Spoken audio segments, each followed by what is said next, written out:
Well, welcome everyone who's joined for this next series of 5G McGill University brokered webinars. Let's take a minute or two just to wait for a few others to join the conversation, and then we'll start marching forward. It gives you a little time to prepare your double and triple espressos, which you'll certainly need as we go through this very engaged conversation.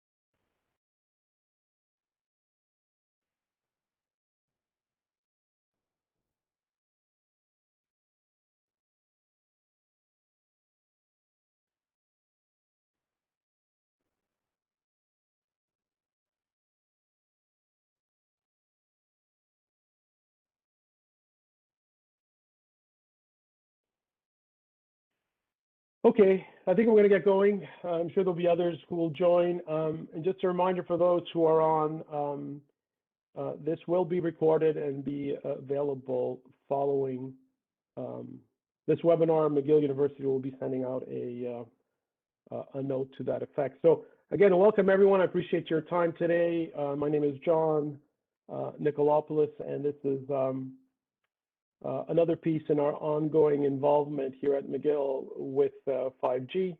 And the focus today are what I would call somewhat controversial topics, health and the environment. And so the way this thing is going to flow is I'll go through a number of interesting trends and issues associated with 5G with regards to health and the environment in terms of impact. Probably spend about 15 minutes on that, and then we'll bring in our guests, and we have a pretty compelling set of guests to discuss all sorts of topics that I will be initially setting up as part of my initial conversation. So let's get to the guests very quickly. So as I mentioned, I'm the host. My name is John Nicolopoulos. I've been 30 years in the comms technology sector, recently with Accenture, also worked at Nortel, and now I have my own independent consultancy on emerging tech, also published author, and involved in a number of startups as well. So that's my background. Let's go through the other guests. So maybe start with Saul Salinas. Yes, good morning. Thank you for joining us, John. Thank you for allowing me to participate, and thank you to McGill University. I'm Saul Salinas. I'm a global senior partner with IBM, recently global lead for smart cities at Accenture. Happy to be here and look forward to the discussion. Thank you, Saul. And our healthcare SMEJ, George Jacopoulos. Go ahead, George. Thank you, John. Thank you for the opportunity as well to work together. Thank you to McGill and for everybody for harnessing the power of the collective experiences of Saul, yourself, myself, and Kevin, soon to be announced. I've got some deep experience in biopharma and healthcare, including vaccines, working in various leadership roles for multinationals such as Novartis, GSK, and Merck, or Fortune 500 companies, as you call them. I'm currently leveraging those 30 plus years of healthcare experience to run AGS, my own boutique consultancy firm that specializes in strategic planning and execution. And I've also been doing digital healthcare startup advisory in the digital healthcare space. So looking forward to today's talk, as well as the upcoming publication that we're working on together on digital healthcare and 5G to be published soon. Thank you. Kevin, you're next. Hey, thank you, John. Hey, thanks for everyone on this call. I am also very privileged to be amongst the speakers here. Quite a guest list that you've had put together, so I appreciate a chance to join in. My name is Kevin Monteduremas. I serve as a market transformation consultant for climate and energy. Over the decades of serving utilities and governmental sectors, I've become a trusted advisor to market leaders charged with rolling out innovation and strategic initiatives for our industry. Just as a point of reference, I've authored Ontario's evaluation, measurement, and verification protocols and requirements. These are used to assess and quantify energy savings, demand response, carbon mitigation for all smart grid and sustainable initiatives sponsored by the province. I've also helped Hydro-Quebec as a market transformational specialist with the rollout of their $1 billion energy efficiency portfolio. And I wrote one of the industry's first smart meter data warehouses back in 1998. And on this call, I really look forward to building upon some of the conversations that I began with some of my contributions as an innovation columnist, I think that's what they call me, at Energy and Climate.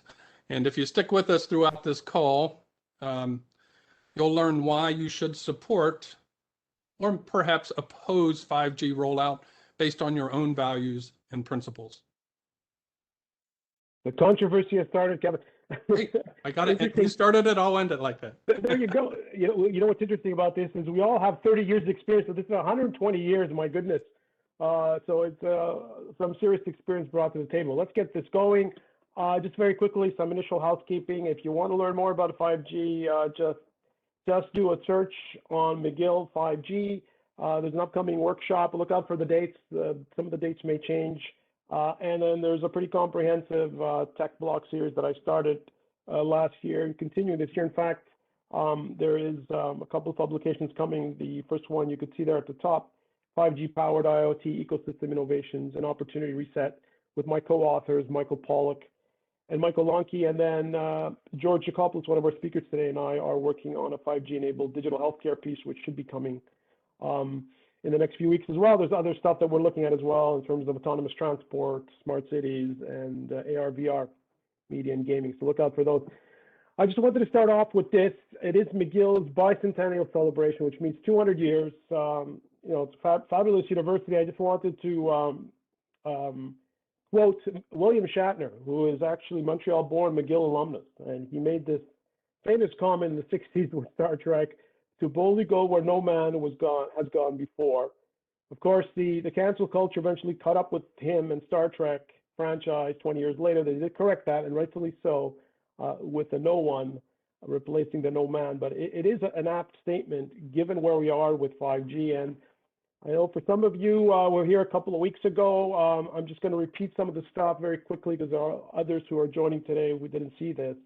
So let me just quickly start off with that. Why is 5G so different? So we've had these previous generations of technologies.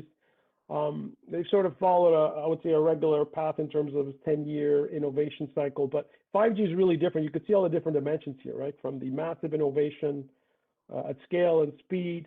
The talent disruption to me is unbelievable. All sorts of opportunities, but also a lot of stress as well. The complexity piece represents challenges, but also opportunities.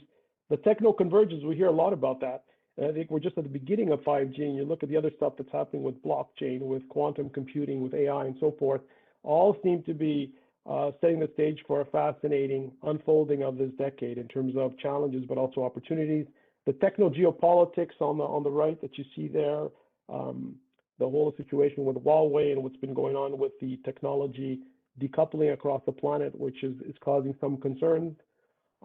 And then the one on the bottom center there in green, the seismic shift from B2C to B2B, the massive spectrum auctions that you may have heard in the US that raised recently between AT&T and Verizon and so forth. I think the government raised over $80 billion, a monstrous number. In Canada, we're going to have a similar auction later this year, obviously on a smaller scale, but there will be billions of dollars for sure on the table as well. And a lot of that money is really tied to this massive shift, right? So you'll see aggressive marketing happening over the next few years to try to figure out how to bring new use cases to the market to recoup some of those investments. But today we're really talking about the environment and health, and what I call the elephants in the room, right? So if you're an OEM today involved in hardware or software, you really don't want, a lot of times you just don't want to talk about these issues because they, from a marketing perspective, they may distract.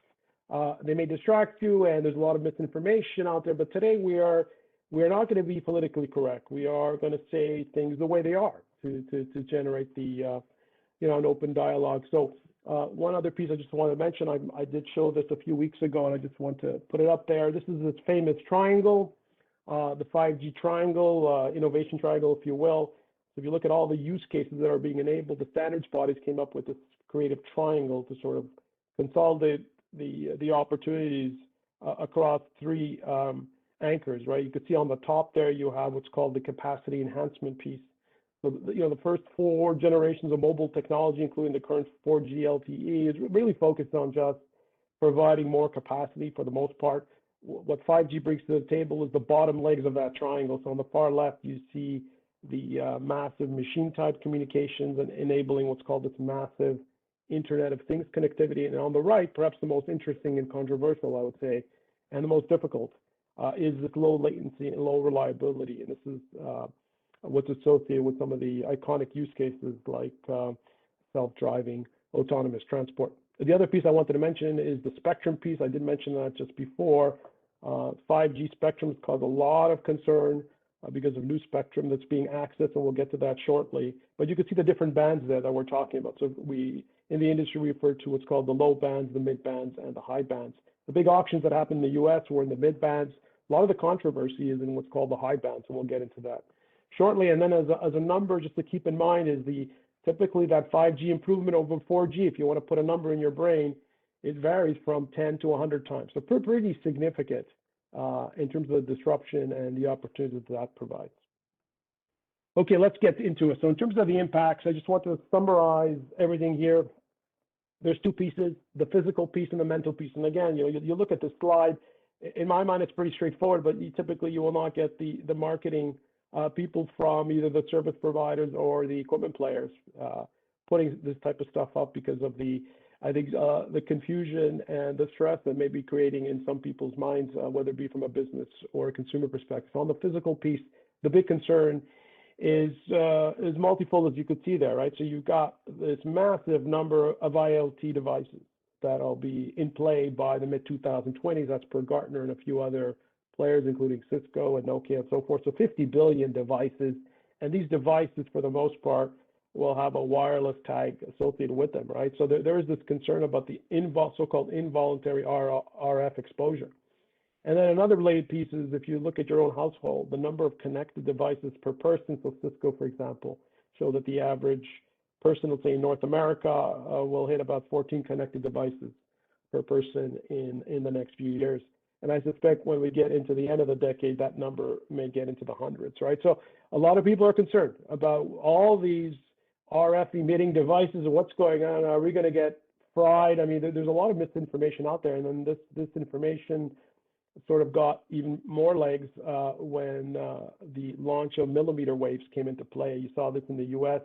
A lot of concern that was raised in some circles with regards to these millimeter waves never used before in comms, which in my mind is not correct.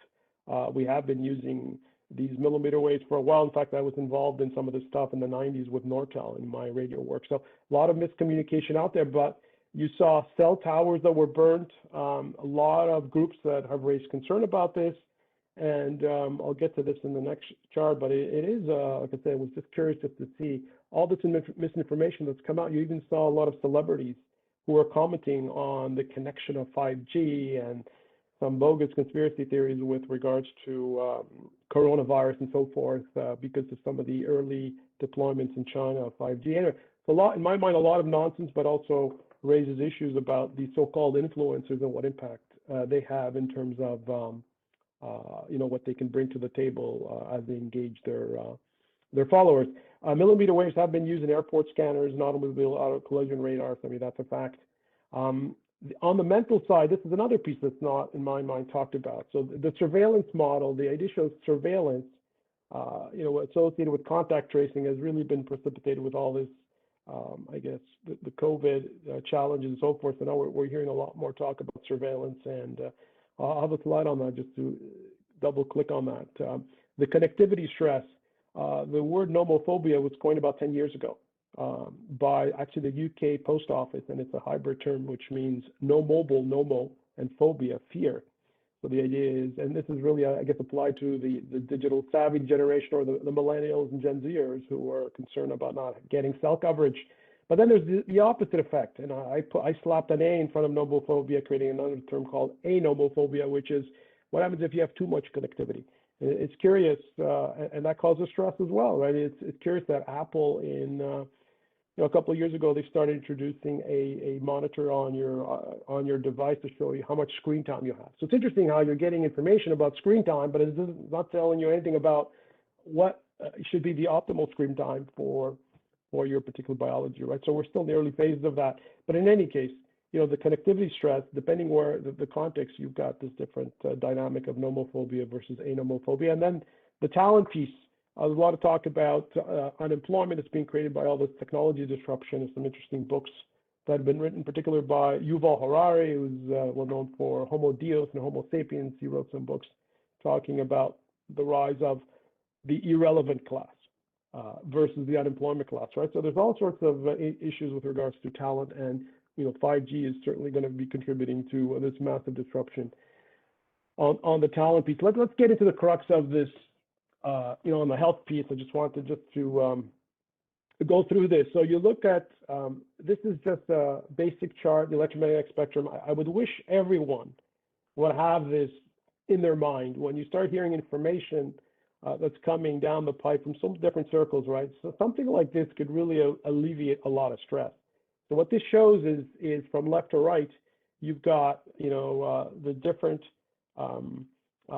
the different electromagnetic applications from low frequency to high frequency. And the interesting demarc in this, which is relevant to our discussion, is what's called the ionizing, non-ionizing break. Ionizing radiation it starts in the upper UV range, and this is why there's so much concern about UV and X-rays, just because of the energy in those waves, which is tied to the frequency.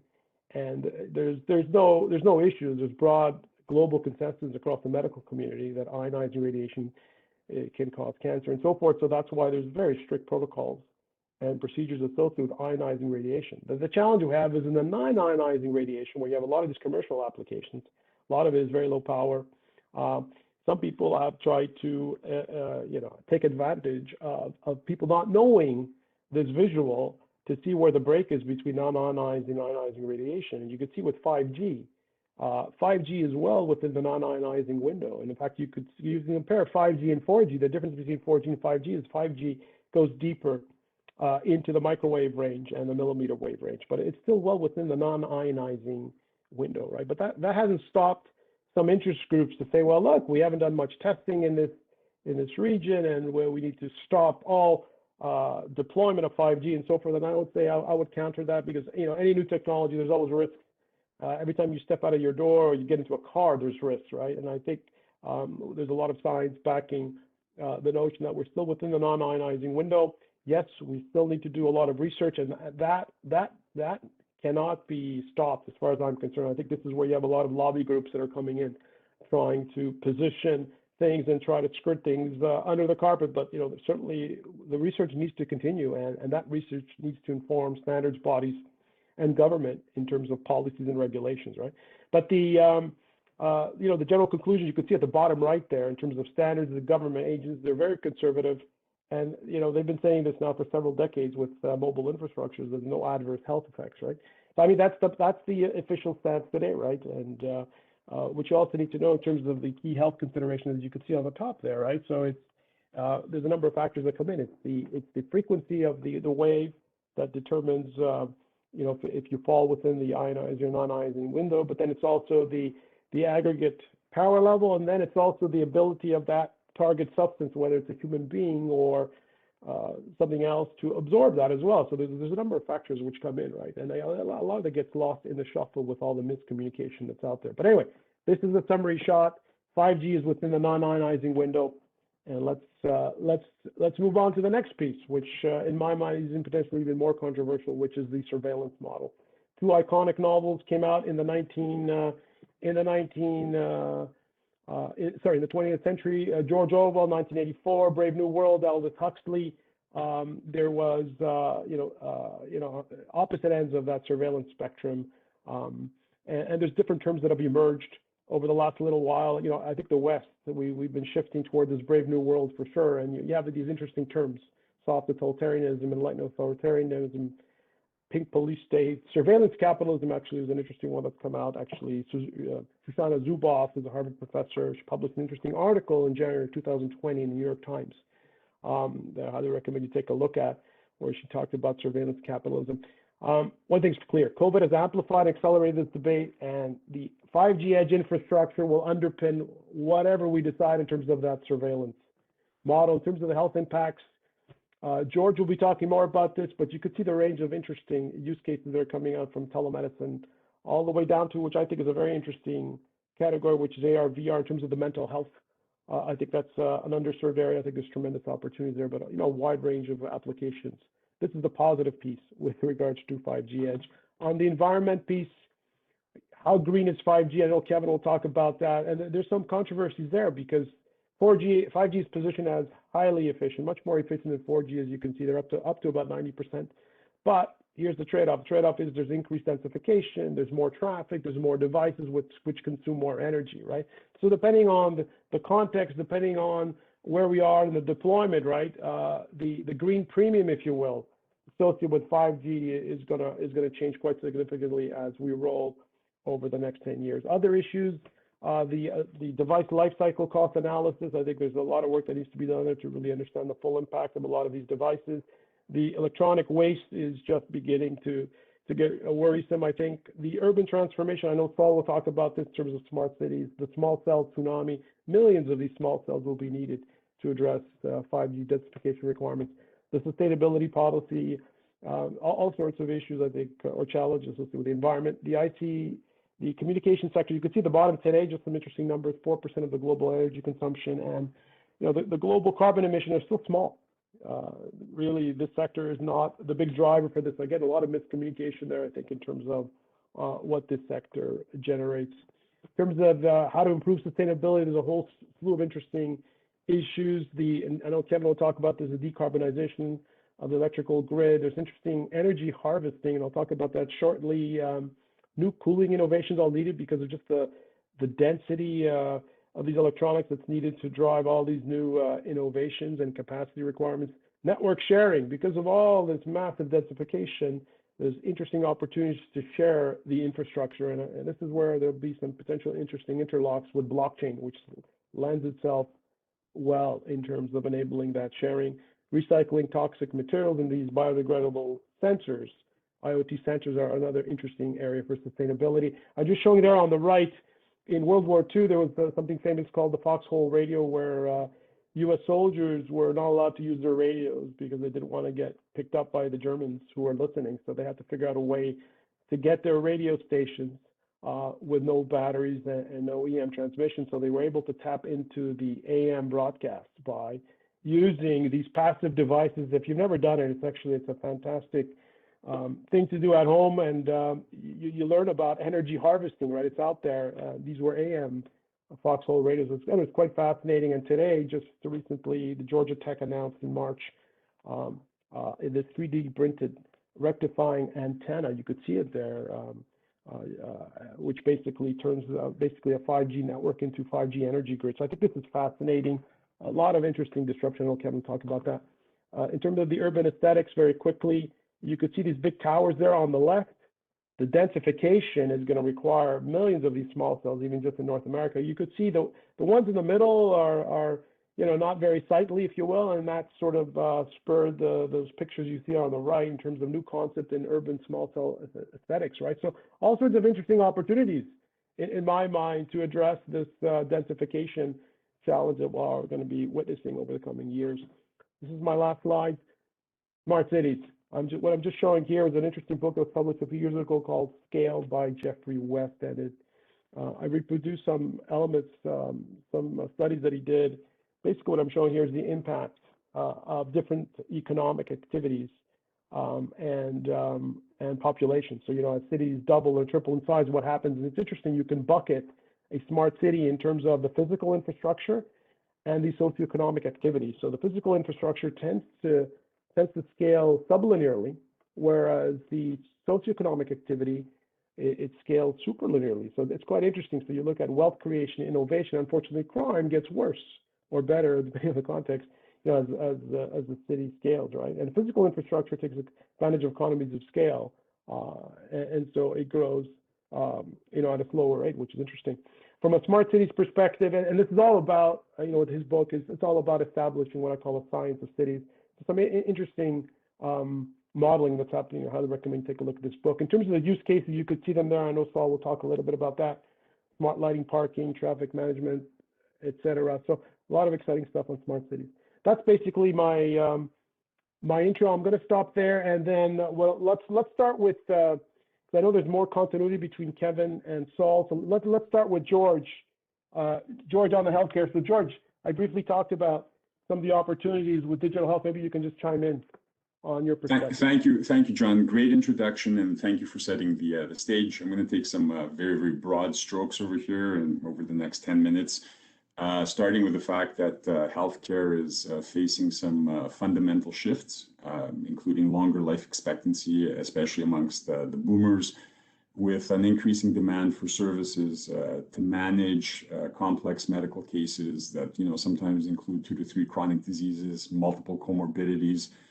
And at the end of the day, this increased demand is probably going to lead to labor shortages amongst healthcare professionals. And while technology and more scalable models of care are critical to bridging this gap, there's probably going to be even more labor shortages, which may be further amplified by the need to upskill to address the coming, if you will, human plus AI cognitive assist models. Also, healthcare is shifting towards consumerization, where the patients are much more active in their health decisions, and this is leading to more data generated and new expectations for transparency, ownership, which I think Saul may get into at some point. Of course, you mentioned our friend COVID, right, which helped the virtual medicine trajectory jump about 10 years ahead in a matter of months. This virtual medicine will probably continue in a hybrid model of virtual and in-person physician relationships, with virtual care as a replacement eventually. Also, when you think about the economic contribution, 5G will play a substantial role in healthcare over the next 5 years.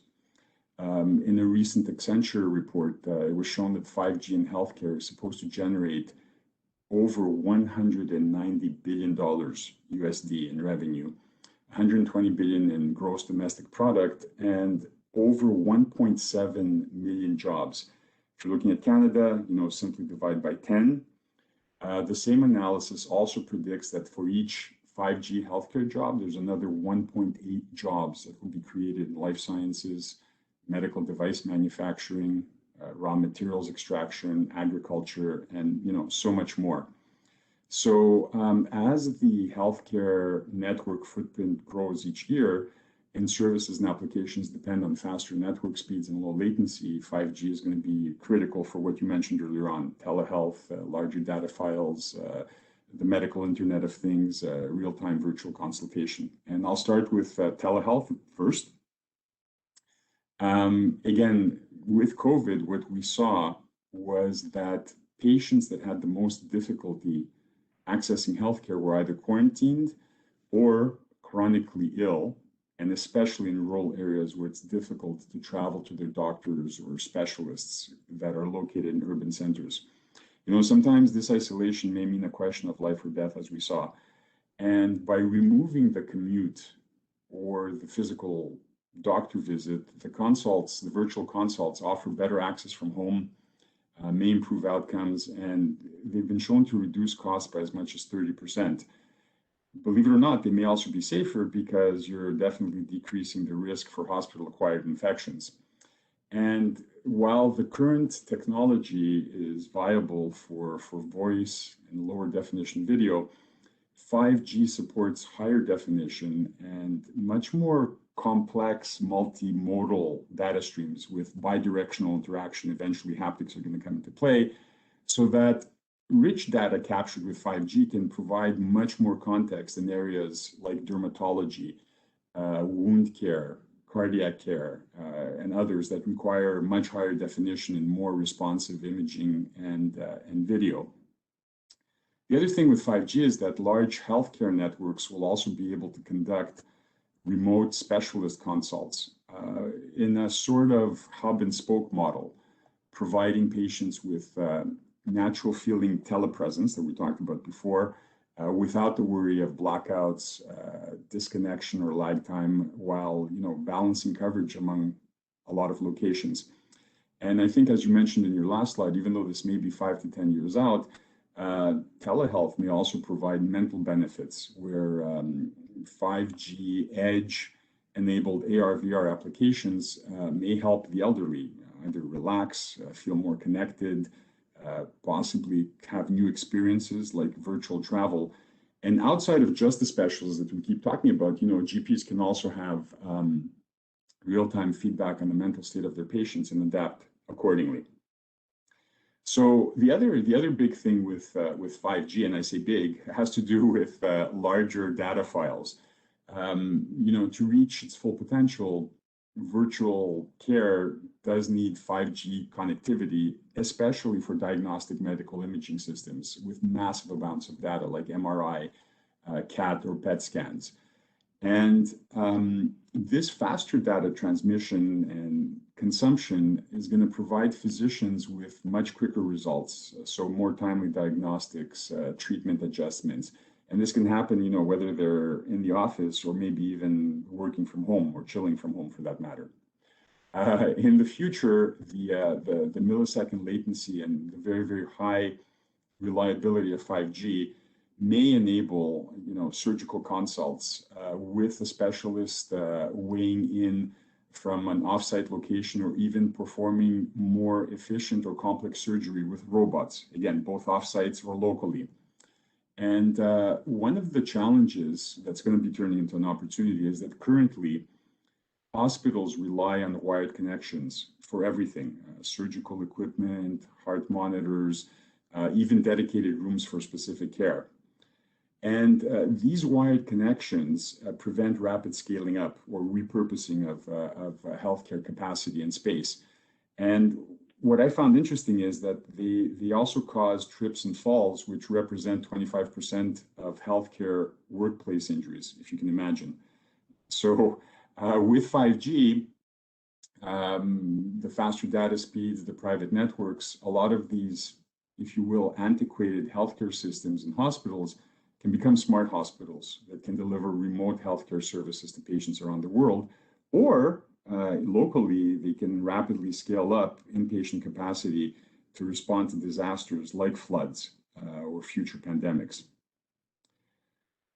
The other part that's very important with 5G is real-time remote monitoring. So, we constantly hear about 5G-enabled wearables, we don't hear about the wearables yet, but we hear about the 5G-enabled wearables, but we hear about wearables which, provide real-time data to prevent and individually tailor healthcare solutions provisions. This is expected to decrease hospital costs by about 16%, so 1 in 6, if you will, over the next 5 years. And with high speed, high bandwidth, and also very secure data transfer, 5G is going to allow timely treatment through AI-driven risk prediction beyond what is possible today. So, in a couple of years, you may be seeing a predictive warning of an impending heart attack or a stroke risk, which is going to significantly improve both the patient outcomes and situations in a personal emergency. I mean, I think in one of the presentations I gave a while back, you hear the doorman going, ding dong, Mr. Nikolopoulos, here's your heart, which is about to fail in, 5-10 minutes. I think that's probably 5-10 years off, but it's not an impossibility. And overall, this is supposed to decrease costs by about 30%. The last thing is, when it comes to paramedics, which you mentioned in one of your slides, and the future that 5G holds with more patient to the hospital versus hospital to the patient interactions, where MDs collaborate with paramedics to treat more patients and where emergency care is going to happen on the scene or en route to the hospital. So with 5G and advanced wearables, you may have things such as digital patches or digital tattoos, where the first responders would receive patient data already on the way to the scene and would have the time to prepare for situations so they can bring exactly the right equipment to the patient in need while also taking the limitations of the caregivers into consideration.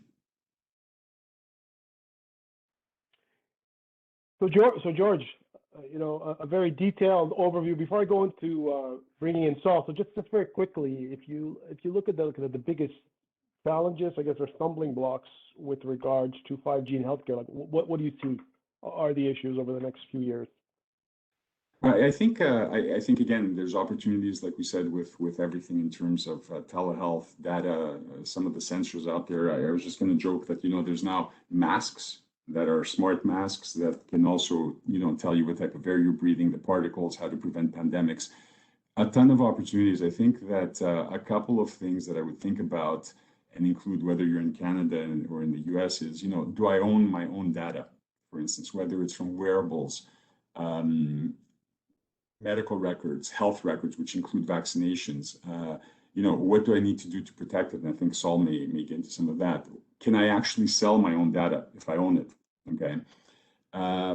If you look at Canada, which is often considered, 11 countries in one, with all of the different provinces and provincial and federal programs that we have, how do we amalgamate all of this? Are there provincial data barriers? Or are there data barriers to the US? Let's say you want to take a vacation eventually once COVID passes to Florida. The other thing also is it's great that we have all of this telehealth and connectivity. At some point, is it working? To what degree are we going to need to prove that it works to incorporate it in medical studies and things like that? You also hear about some insurance companies, John, like John Hancock or Manulife, that announced, a couple of years ago that they're not going to underwrite any standard life insurance, but will instead only sell interactive policies that include optional incentives and discounts for customers that wear Apple Watches or Fitbits. But I think if I can try to put all of this together, is that it's going to be very important to have common, consistent guidelines and standards to actually connect the dots.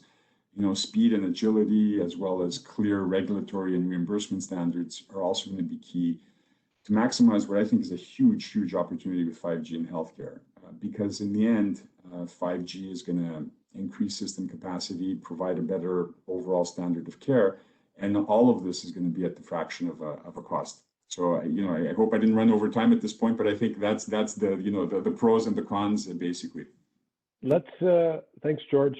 Very insightful. I like some of the data points that you mentioned as well. So Saul, let's go to you. The smart cities, probably one of my most favorite topics. We've done some work together on that in the past. There's so many interesting things. So I'll give it to you. So why don't you go ahead with how you see things evolving on smart cities, and I know I have a couple of questions for you on that. Yeah, thank you very much again, and John, thank you for the introductory comments, and George the same. I'm going to make 5 points, and I'll try to get them into the 10 minutes, John, if I could. Point number one is, the 5G toothpaste is going to be impossible to put back in the tube. It's out, and we best embrace it, and best be diligent about some of the downside issues that you mentioned in your initial comments, John. But it's here to stay, and the next whatever happens after 5G is also here to stay. I think that the statistics that you put up, John, in the initial slides about the number of sensors and devices out there, well, multiply that by 10, and that's what we'll be by the year 2030, 32. Connectivity is here. All the upsides that come with that and all the downsides that come with that. And what we now regard as being applications that we access through our phone are still nice to haves. We can still live without those. Broadband is still a nice to have, but it will soon be a must to have. I think George touched on some of these issues. Very soon we will come to rely on the connectivity that 5G and future technologies bring significantly more than we do now, with respect to how we raise our children, with how we take care of our parents and the other elderly, in the way that we communicate as a community, etc. So it will be, fortunately or not, the case that connectivity will be how we live and breathe. So that's sort of point number one. So we best embrace it. The point number two is I'm very pleased to see that in the community in which I operate, in which I've existed over the last 10, 12, 15 years, technology and professional services community that have brought the magic of IoT and fiber and so on to bear, that the discussion is no longer about the technology stack, bits, bytes, routers, gateways, solution stacks, platforms. Clearly, that's a conversation we need to have. Clearly, that's a conversation that needs to be brought to bear as we solve for our clients and our clients' customers and constituents. But the conversation is now about human experience, which is a delight to see, frankly. And I've been saying for quite some time, John, I think you've heard me say this, that the ultimate KPI of a digital initiative is, does the individual on the street or in their office or at home feel something different, see something different, taste something different, smell something different, and process something different? If they don't do one or a combination of those, then why are we doing it? And so I'm delighted to see that a lot of my colleagues in this space, including my colleagues now at IBM, are focusing on that human experience. It's the ultimate metric. Point number three, there's a lot of discussion about, I think, as you pointed out, John, sort of the marginal environmental benefits of connectivity relative to the marginal environmental costs of connectivity. And there are plenty of examples that we can talk about. But one example that comes to mind is, look, there are technologies out there that allow us to sort of regulate electron flow across the grid. And those technologies don't take a whole lot of computational power, frankly, to enable sort of like, the free flow of electrons that no longer require us to strand, for example, renewable energy resources like wind farms. As we well know, one of the major issues in introducing renewable energy into the power grid is, how do you do it in a way that keeps them plugged into the grid, if you will, on a real time, and allows the supply to sort of meet the required demand without, again, stranding that capacity. Well, there are connected platforms now that exist, and IBM has one of them, that provides major electric power providers and operators with the ability to regulate those electrons and manage those electrons and track those electrons in real time. It's a classic example. The fourth point I was make is that, look, the last 15 months, if they've taught us anything, they've taught us a lot, but if they've taught us anything about the sustainability impacts of digital transformation, is the fact that, look, we've actually, in aggregate, reduced our carbon footprint across major geographies, including in North America, because we haven't had to get in our car, drive our car, sit in a red light idling, then drive to the airport, get in an airplane, and produce the CO2 emissions that result from that. And so what that sort of has taught me is that, yes, the ability to sort of connect ourselves virtually, as we're doing in this call, has actually a very positive impact on, never mind CO2 emissions, but on sustainability across the board. I'm not suggesting that we replace physical contact by any stretch of the imagination with virtual 2D calls. What I'm suggesting and what I'm arguing is that the marginal benefits of connectivity, brought to you, thank you very much, with 5G, can have a very positive impact on the aggregate sustainable footprint of the planet. And that's something, by the way, that we're working on at IBM. We believe that is the case.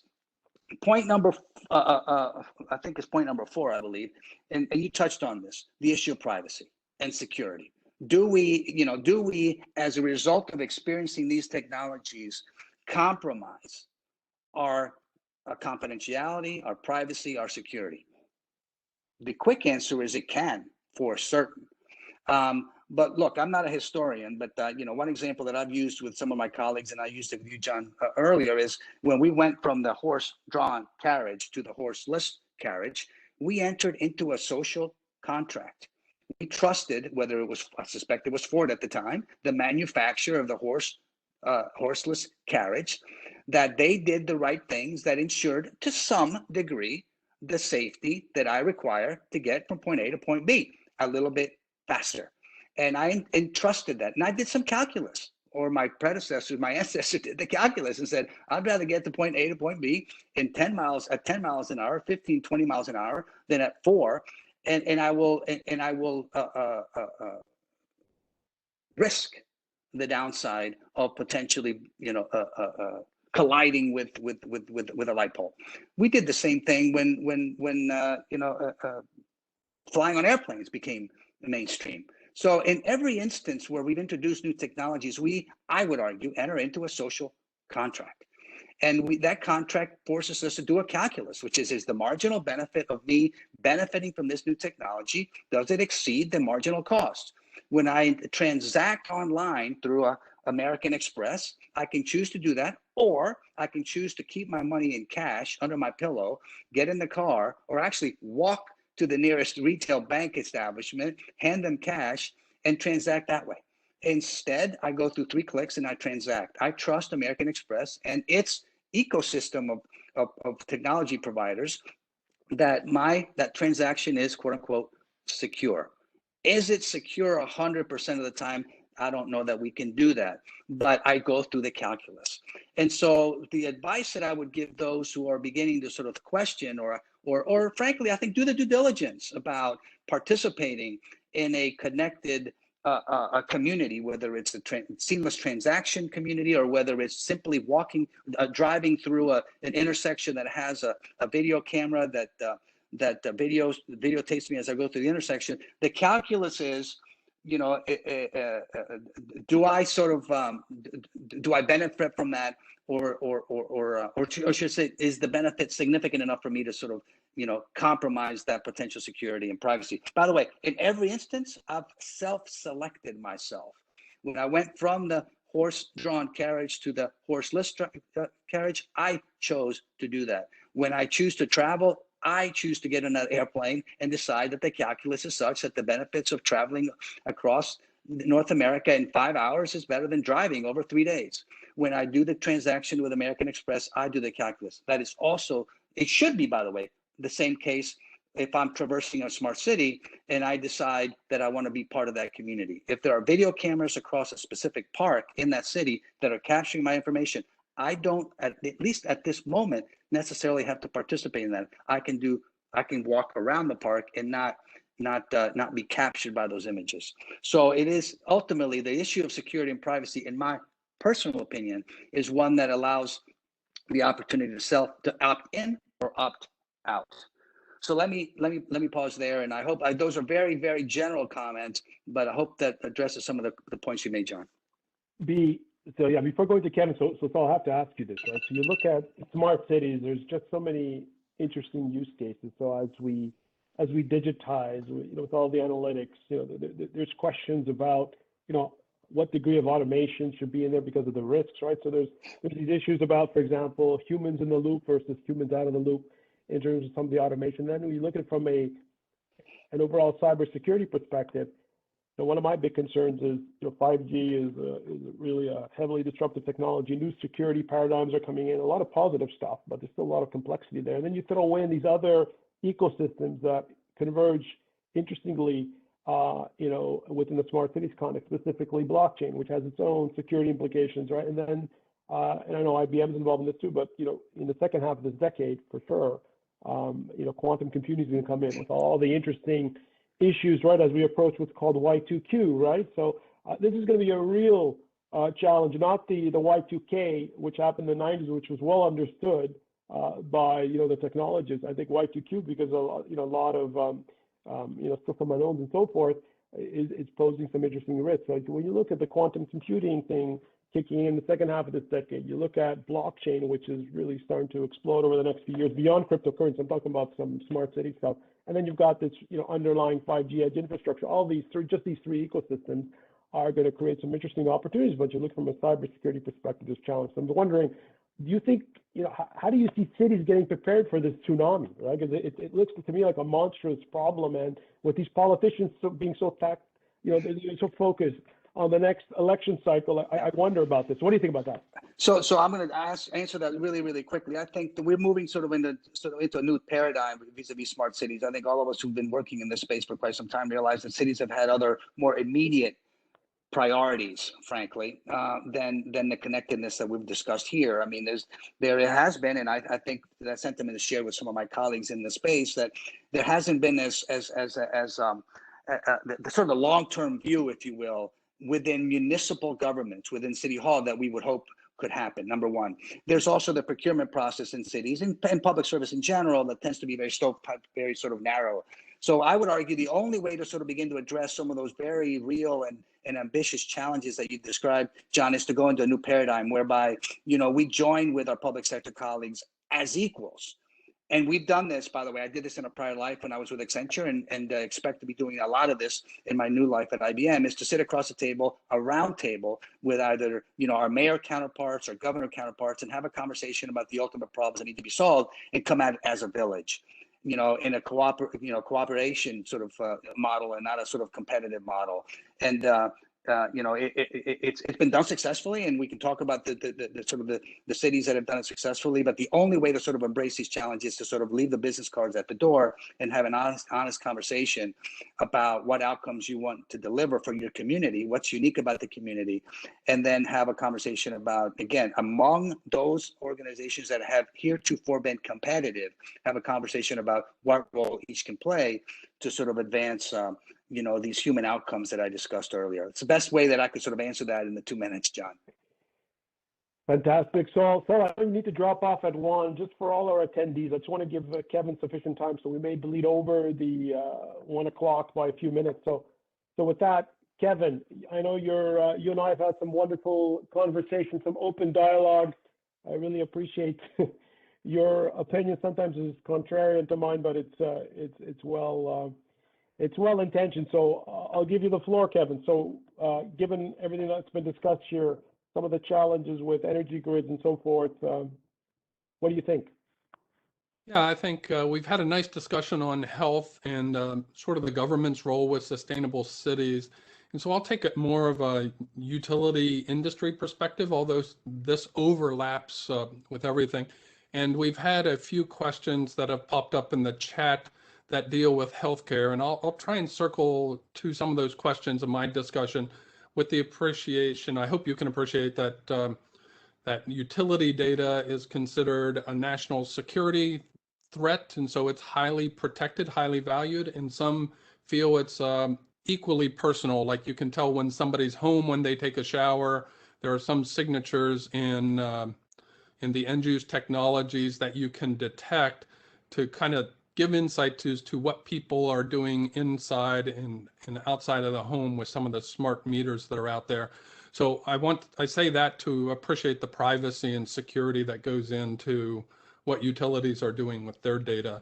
And perhaps I can circle in and address some of the questions regarding security and blockchain sustainability issues associated with some of those. But first, let me just talk that there is much information in the public domain. We live in an information society.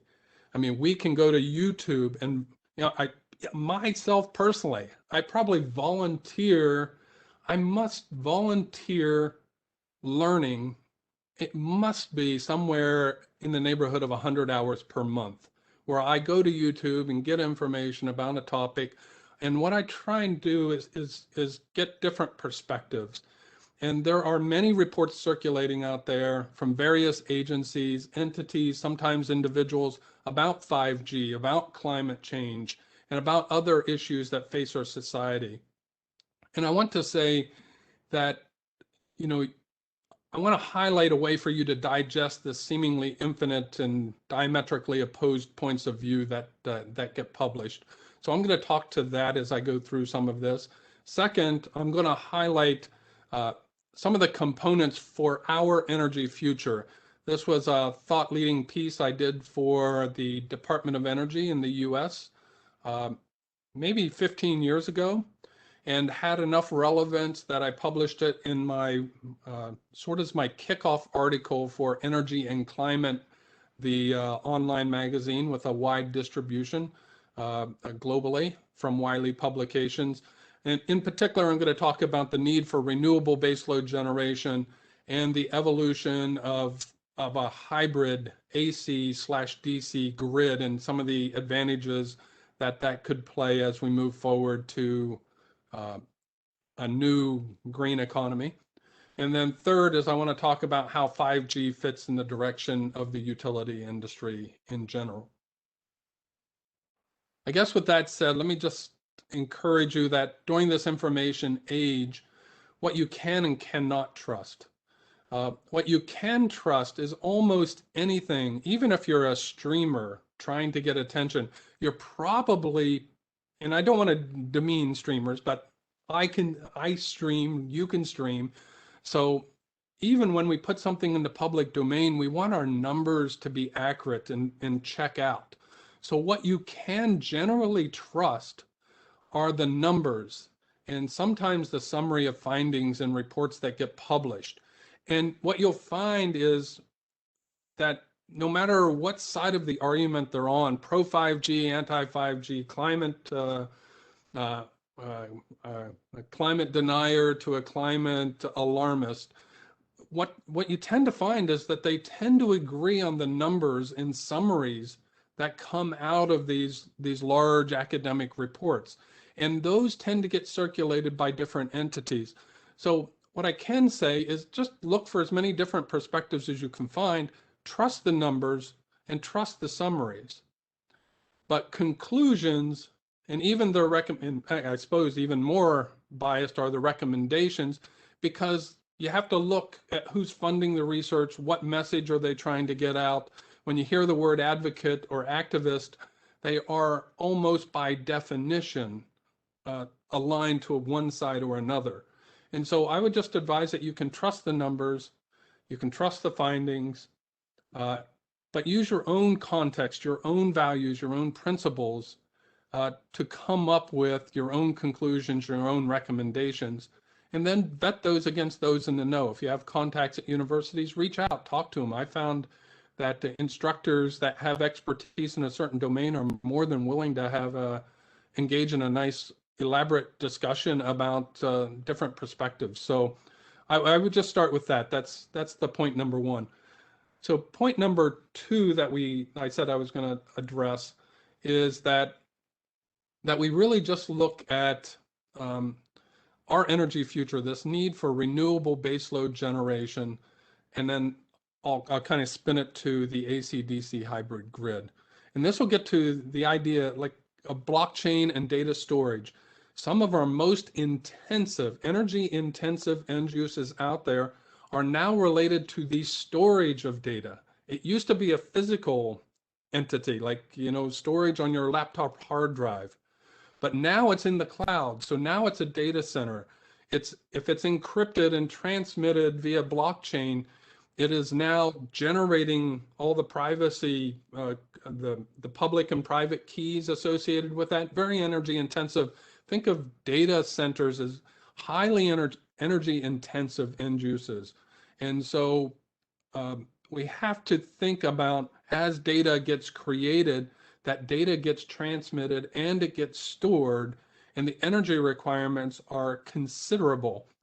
And if we are to move to a sustainable future, we need green, renewable baseload generation. Baseload is something that runs 100% of the time, like the nuclear plants. They run 100% of the time. Next from nuclear, as we get back to the hydro plants, they run, but they can't run 100% of the time because water has to be stored up behind it, but they can serve a large portion of our energy requirements, and they're relatively stable.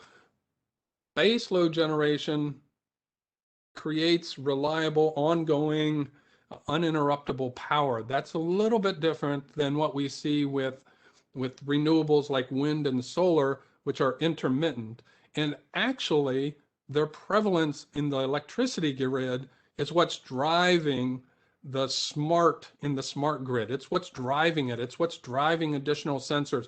We need to understand them. They have different physical characteristics than do other loads like like we can detect and our grids optimized to react to certain types of loads. DC power that's digitally converted to look like AC power is not something our grid accurately picks up, and so we have to get smarter at using it. So 5G will play a role with its increased bandwidth to support that increased oversight of a smart grid. It will also increase the amount of meters, what meters can do in the home. You'd be surprised at what we can see with a smart meter. It is all electricity and clicks, as they call it, as the wheel turns. We're counting how many times it clicks. That's how much energy is flowing into the house. Well, those smart meters tell us a lot, but I am also advising on companies about in-home sensors. Like buildings are a very big priority for the federal government and many provincial governments. And so let's say a condo in downtown Toronto, they're installing controllers now to look to optimize when the boiler runs, how much heat is offered or how much cooling is offered to a space. So we're relying on increasingly on wireless networks for that, and 5G will support the proliferation, the rollout of those IoT sensors. And so from a utility standpoint, it's about the grid distribution, controlling the distributed energy renewables as they get installed, and also dispatching loads, like when is a good time for this load to be active or another load to be inactive. And then those are for like the commercial and residential applications. On the industrial side, we're seeing what's called digital twinning. And this is going to be almost exclusively empowered by 5G. The idea that we can model digitally a campus, like the McGill campus, for example, or a campus like a manufacturing campus or a military base. They're getting to the place where they want to physically digitize that environment, much like you would see in a real world gaming application, where we can actually turn on different appliances.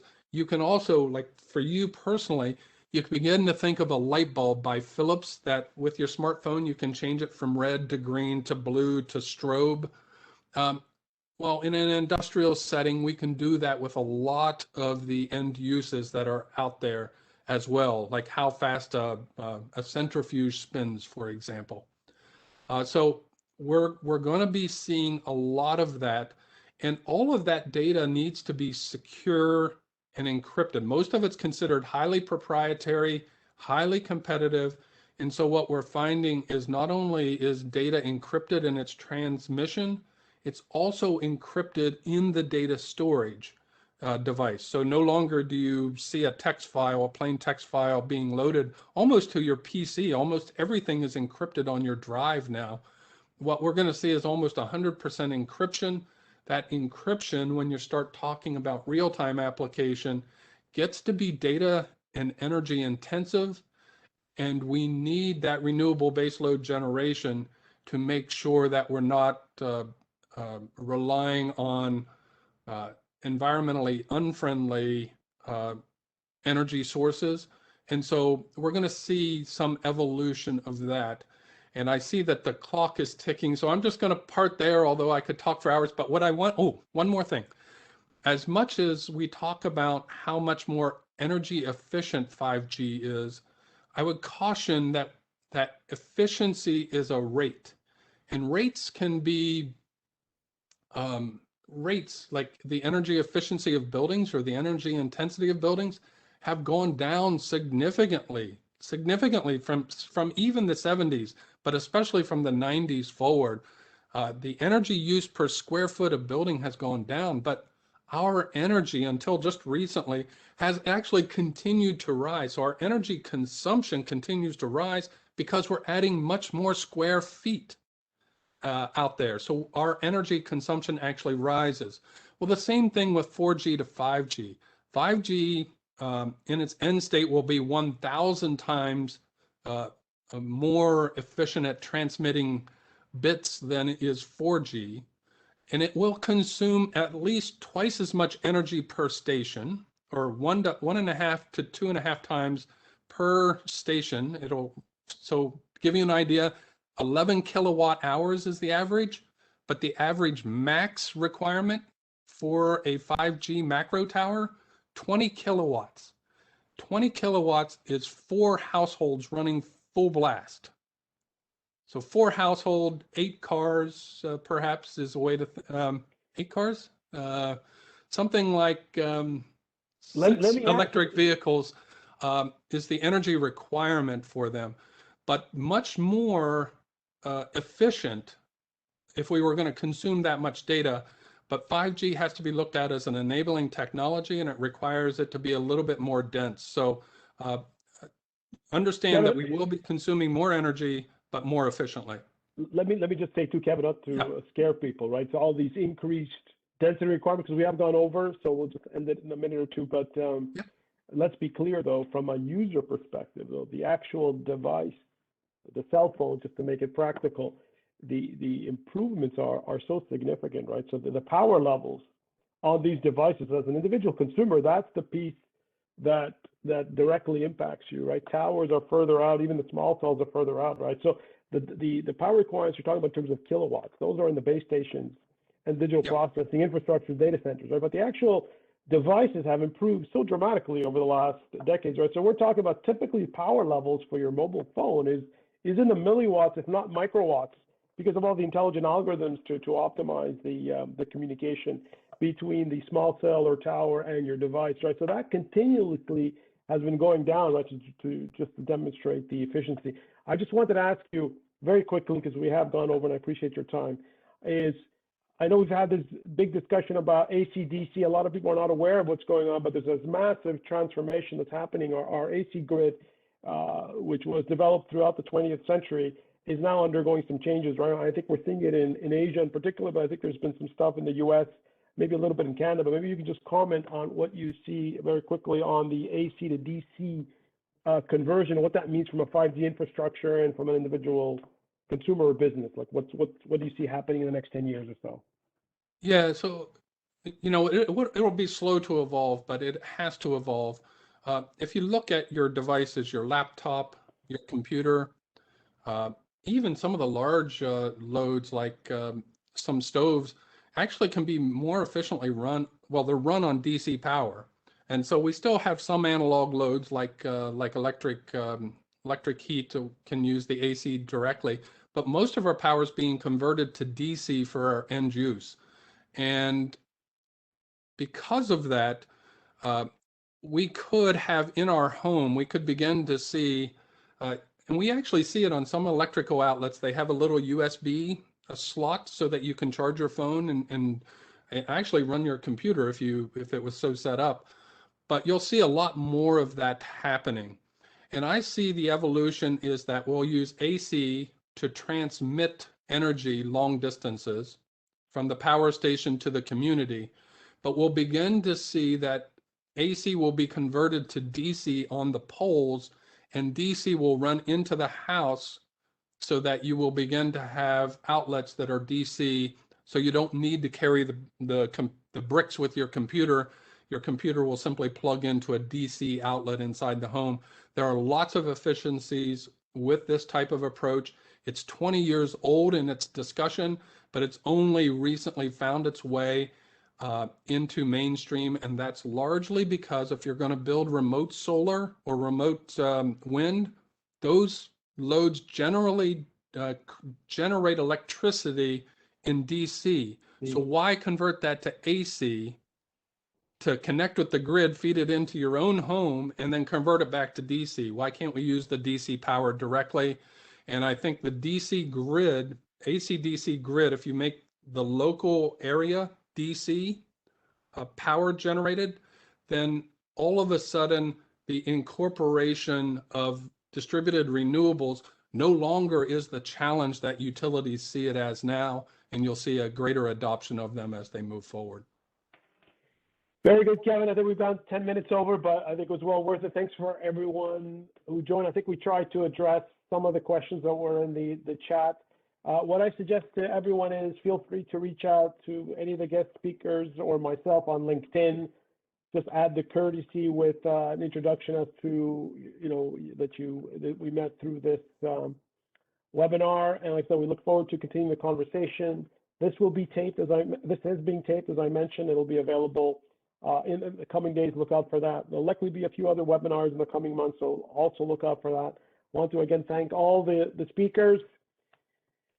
Wish you well as we all get through this Corona nightmare, and look forward to continue the conversation. Some of these very exciting topics on 5G, health, and the environment. Just a lot of stuff to learn. Hopefully, some questions have been raised for you to explore on your own, and hopefully you can continue to get engaged in this incredibly complex but important area that will impact how we live, how we play, how we work, how we move forward in our lives. So thank you again. Have a very positive rest of the week. Thanks, Kevin. Thanks, George. And I know Saul dropped. Thanks to Saul as well. Thanks, everyone. Thanks, everyone. Take care. Bye. Keep safe.